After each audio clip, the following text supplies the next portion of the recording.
Welcome back our study channel Edulearn. आज हम लोग पढ़ने जा रहे हैं social science class 8 chapter number 6 lithosphere and landforms यानी स्थल एंड स्थलाकृतियाँ। आज हम लोग पढ़ने जा रहे हैं क्वेश्चन आंसर।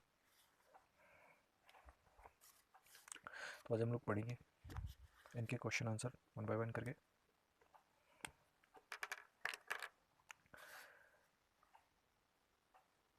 शेल किसे कहते हैं? तो शेल को हम रॉक्स भी कहते हैं। पृथ्वी की भूपर्पटी का निर्माण जिन भी कठोर यहाँ पर पदार्थों से होता है उन्हें शेल कहते हैं। ठीक है बच्चों, यहाँ से लिख दीजिएगा, इतना ही कह सकते हैं। ठीक है, चलिए अब नेक्स्ट करते हैं। प्रश्न 2, पृथ्वी की परतों का विवरण निम्नांकित निम्नांकित तालिका में लिखिए। राइट, तो यहाँ पर आपको परतों के नाम लिखने हैं और यहाँ पर कुछ उनके फीचर्स बताने हैं। ठीक, यहाँ पर हमारे यहाँ पर पृथ्वी की कितनी परतों में बांटा गया है? 3 परतों में बांटा गया है। राइट, तो यहाँ पर पहली है भूपर्पटी, दूसरी है मेंटल, तीसरी है क्रोड, जिसे हम बोलते हैं क्रस्ट, मेंटल, कोर। तो यहाँ पर उनके मेन फीचर्स बताने हैं। तो यहाँ पर कुछ आपके तरफ से भी कुछ यहाँ पर फीचर अपने तरफ से डाल सकते हैं। तो यहाँ पर इस तरीके से गहराई लिख सकते हैं उसकी भूपर्पटी की 10 से लेकर ये लगभग मैक्सिमम 100 तक जाती है। तो आप मिनिमम यहाँ पर लिख सकते हैं 10 से लेकर के 70 किलोमीटर तक। ठीक है, और ये पृथ्वी की सबसे ऊपरी परत होती है, आउटर लेयर होती है।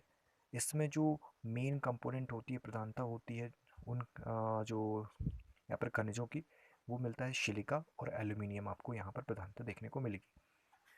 अब नेक्स्ट जो सेकंड जो आती है इसकी लेयर मेंटल। मेंटल यहाँ पर उसकी जो गहराई है उसकी 70 से लेकर 2900 किलोमीटर तक चली जाती है। अगर इनकी हम प्रधानता की बात करें तो यहाँ पर जो खनिज मिलेंगे आपको सिलिकॉन और मैग्नीशियम मिलेंगे, जिसे शॉर्ट फॉर्म में सीमा कहा जाता है। ठीक है, जो तीसरी जो अंतिम लेयर होती है क्रोड, ये क्रोड जो हो सबसे इंटरनल जो होती है लेयर होती है। इसकी गहराई 2900 से लेकर के 6000 किलोमीटर तक हो पाई जाती है। इसमें जो प्रधानता होती है, प्रमुख जो मिनरल्स होते हैं निकिल और फेरियम, जिसे हम लोहा कहते हैं, आयरन जिसे कहते हैं। राइट, तो यहाँ पर अपनी तरफ से भी कुछ यहाँ पर विशेषताएं लिख सकते हैं, किंतु यहाँ पर ये इतना काफ़ी है। प्रश्न 3, आग्नेय चट्टान और अवसादी शैलों में क्या भिन्नता है? यानी कि हमें यहाँ बताना है इग्नीशियस और सेडिमेंट्री रॉक्स में क्या डिफरेंस है यहाँ पर। तो किस बेसिस पर आप कर सकते हैं डिफरेंस? तो यहाँ पर हम कर सकते हैं आग्नेय चट्टान कठोर होती हैं, रवेदार होती हैं और जीवाश्म रहित होती हैं। जीवाश्म रहित यानी कि इसमें फॉसिल्स नहीं पाए जाते। राइट, जबकि जो सेडिमेंट्री रॉक्स होती हैं वो बहुत लेयर्स में पाई जाती हैं और इसमें बड़ी मात्रा में जो पौधों के, वनस्पतियों के जीवाश्म आपको मिलेंगे। और दूसरा आप लिख सकते हैं, दूसरा डिफरेंस, आग्नेय शैलों का अपक्षय का प्रभाव नहीं पड़ता। राइट, और जो अवसादी शैलें हैं उनकी तुलना में इन पर आग्नेय शैलों पर बहुत ही कम प्रभाव पड़ता है। राइट, लेकिन यहाँ पर सेडिमेंट्री पे बहुत ज़्यादा पड़ता है। राइट, तो अब यहाँ पर प्रश्न नंबर 4, कोई स्थलाकृति पर्वत अथवा पठार है, ये कैसे पहचान सकते हैं आप? राइट, तो इसका सबसे जो पहचानने का प्रमुख स्रोत है वो है समुद्र तल से उसकी ऊंचाई देखी जाती है कि पर्वत कितना ऊंचा है समुद्र तल से, पठार कितना ऊंचा है समुद्र तल से, और मैदान कितना ऊंचा है समुद्र तल से। तो बेसिकली यहाँ पर जो मोर देन 100 मीटर्स होते हैं सी लेवल से, उन्हें हम पर्वत कह देते हैं। और जो मोर देन 600 यहाँ पर मीटर होते हैं उन्हें हम क्या बोल देते हैं? यहाँ पर पठार बोल देते हैं। और जो उसके बाद जो अंतिम बचता है वो यहाँ पर प्लेन कहलाता है। राइट, तो इस तरीके से आप लिख सकते हैं।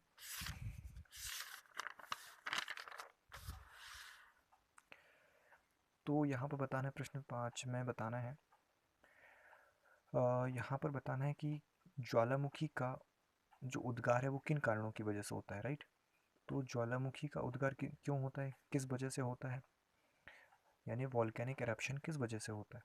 तो प्लेटों का आंतरिक ऊष्मा की वजह से, इंटरनल हीट की वजह से यहाँ पर क्या होता है, प्लेट मूवमेंट करने लगती है, यानी प्लेटों में गति होने लगती है और वो ज्वालामुखी का उद्गार हो जाता है। राइट, प्रश्न 6, ज्वालामुखी का मानव जीवन पर क्या इफेक्ट पड़ता है, क्या प्रभाव पड़ता है? तो यहाँ पर हमें नेगेटिव और पॉजिटिव इफेक्ट दोनों ही यहाँ पर देखने को हमें मिलते हैं। तो सकारात्मक प्रभाव क्या है कि देखिए आप जैसे ही कहीं यहाँ पर eruption होता है वॉल्केनो का, तो खनिजों की प्राप्ति होती है जो कि हमारे लिए इकोनॉमिकल रूप से बहुत ही लाभदायक होते हैं। और दीर्घावधि जो लाभ होता है वो हमें उर्वरक भूमि के रूप में होता है। ठीक है, कभी कभी उर्वरक भूमि भी यहाँ पर उत्पन्न हो जाती है। नकारात्मक प्रभाव देखा जाए तो इससे वायु प्रदूषण तो होता ही है, साथ में मकान, खेत, कृषि और मानव के साथ साथ यहाँ पर ये सारे चीज़ें यहाँ पर कहाँ पर आ जाती हैं, लावा की चपेट में आ जाती हैं। तो यहाँ से इस तरीके से आप 2 पॉइंट में यहाँ पर बनाकर लिख सकते हैं कि क्या सकारात्मक और नकारात्मक प्रभाव के बारे में, राइट। अब हम देखेंगे प्रश्न 7, वलन व भ्रंशन का क्या अर्थ है। तो यहाँ पर वलन और भ्रंशन का हमें अर्थ बताना है। तो वलन का अर्थ क्या होता है? तो वलन का अर्थ ये होता है कि जब पृथ्वी में जब संपीड़न होता है, अब संपीड़न क्यों होता है? खिंचाव और तनाव, जब संपीड़न होगा तो उस खिंचाव और तनाव पड़ेगा पृथ्वी पृथ्वी पर, जिससे वो सिकुड़ेगी, चट्टानें चट्टानें सिकुड़ेंगी, और चट्टानें सिकुड़ने से वो क्या हो जाएंगी, कुछ इस तरीके से यहाँ पर मुड़ जाएंगी, और इससे ये जो इस तरीके से बल है यहाँ पर बन जाएंगी। ठीक है, तो इसे हम क्या बोलते हैं, बलन का अर्थ यहाँ पर क्या हो जाएगा, यहाँ पर आप सिंपल सा लिख सकते हैं कि संपीड़न के कारण चट्टानों का मुड़ना, या ठीक है, चट्टानों का सिकुड़ना या मुड़ना। ठीक है, और भ्रंशन का अर्थ क्या होता है, तो दरार पड़ना है। अगर सिंपल सा बात कहें तो दरार पड़ना, भ्रंशन का मतलब होता है दरार पड़ना। लेकिन क्या है, यहाँ पर थोड़ा बहुत यहाँ पर लिख सकते हैं ऐसा, दो दरारों के बीच के सेलों का ऊपर या नीचे की ओर खिसकना। तो यहाँ पर देखिए आप, यहाँ पर ये दो सेल हैं, राइट, और यहाँ पर ये नीचे बीच की, यहाँ पर बीच मध्य में यहाँ पर नीचे की ओर खिसक गया है, और दो चट्टान आज साइड की चट्टानें वहीं पर अवस्थित हैं। और ये, या तो कभी कभी ऐसा होता है कि बीच मध्य वाली चट्टान वहीं रहती है और ये अपने स्थान से खिसक जाते हैं, राइट। तो इसको खिसकने को यहाँ पर क्या कहते हैं, ऊपर या नीचे को भ्रंशन कहते हैं, जैसे हम रिफ्ट रिफ्ट कहते हैं, रिफ्ट, राइट। या भूगर्भ में दरार पड़ना भी आप सिंपल सा लिख सकते हैं, भ्रंश का अर्थ भूगर्भ में दरार पड़ना। तो इतना लिख दीजिए। ठीक है, प्रश्न 8, ज्वालामुखी उद्भेदन की प्रक्रिया लिखिए। तो ज्वालामुखी कैसे एरप्ट होता है ये हमें बताना है, राइट। तो प्लेट विवर्तनिक प्रक्रिया, ये प्लेट विवर्तनिक प्रक्रिया कैसे होती है, यानी कि जब प्लेटें आपस में टकराती हैं, जब वो मूवमेंट करती हैं, उस दौरान पृथ्वी के अंदर उपस्थित जो ऊष्मा होती है, हीट होती है, वो भूपर्पटी के किसी कमजोर दरारी भाग से निकलती है। जहाँ पर भी वीक वीक पार्ट होगा वहाँ से ये निकलने की कोशिश करती है, और उस दौरान ही यहाँ पर जो ऊष्मा भरी होती है, हाई एनर्जी के साथ, यहाँ पर गर्म पानी, राख, धुआं और कई तरह की जो विषैली गैसें यहाँ पर हार्मफुल गैसेस एमिट होती हैं, निकलती हैं।